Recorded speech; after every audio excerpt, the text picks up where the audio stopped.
Story number 1 for the phone line Oro Shel Mashiach, the light of the Mashiach, 033081718. We'll now begin to read wondrous stories from the book Kibalti al Atzmi, I took upon myself, regarding the subject of the Pe'ah Nochrit, the wig. These stories are a collection of true stories of women that took upon themselves good commitments and modesty, and saw big miracles and salvations in their lives. Story number 1. In the merit that I changed to a mitpacha, to a proper head covering, I had triplets after 11 years of being barren. 11 years passed.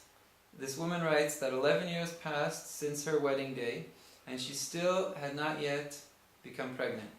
How many prayers and supplications, how many tears were spilled. They went to doctors, they tried all kind of different sgulot, all kind of different remedies, but nothing, but yet they still were waiting for Hashem's delivery to have a baby.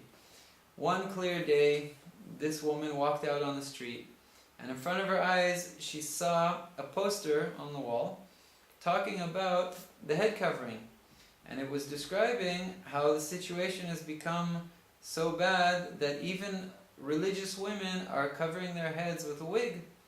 And it was explaining there on this poster that this is a forbidden thing to do.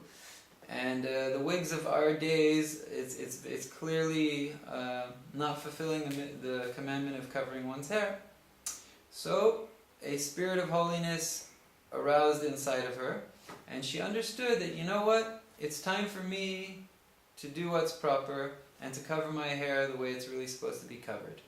So she decided to take upon herself to transfer her hair covering from the wig to a mitpacha, to a regular hair covering, tznuah, a modest one, instead of the wig, and that she had worn for 11 years.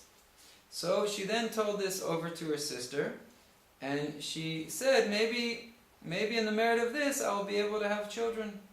Her sister heard this, and she said, you know what? That is a great thing to do. And she said, I'm even going to help you out and make it easier for you. I'm also going to go in your footsteps and put on a mitpachat, a regular hair covering, and stop wearing my wig. So, the two of them now started covering their hair with a regular hair covering. They also had a younger sister who just had gotten engaged, and before the engagement, the chatan, the groom, asked his wife-to-be, will you please not wear a wig? I don't want you to wear a wig. But she said, well, you know what, my two older sisters wear wigs, and I'm not going to go any different than my two older sisters. But now, since her two older sisters stopped wearing wigs and they started to wear regular hair coverings, so the younger sister who had just gotten engaged decided she's also going to not wear a wig. So now we have the three sisters all wearing a regular hair covering and no more wigs.